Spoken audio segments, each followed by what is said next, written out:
আপনাদের কেউ কেউ যখন হারাম সম্পর্কে জড়ান, নিশ্চিত বলছি না, আপনাদেরকে অভিযুক্ত করছি না, কোনো মানুষ, আপনারা না, কোনো মানুষ যাদেরকে আপনারা চিনেন, তারা হয়তো অনৈতিক সম্পর্কে জড়িত, আর আপনি তা থেকে বের হতে চাচ্ছেন।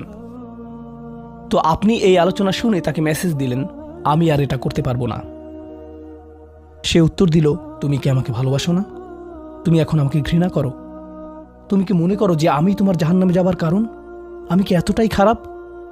এখন আপনি বলছেন, না তুমি অতটা খারাপ না, না আমি তোমাকে ভালোবাসি, তুমি মোটেই খারাপ না, তুমি অনেক ভালো। ঠিক আছে, যদি আমার সাথে সম্পর্ক সমাপ্ত করতে চাও, আজকে রাতে আমার সাথে দেখা করো, আর আমার মুখের সামনে এটা শেষ করো। না, এটা আমি করতে পারবো না। ঠিক আছে, তুমি আমাকে ঘৃণাই করো। আচ্ছা ঠিক আছে, আমি আসছি। এটা আবার শুরু হয়ে গেল।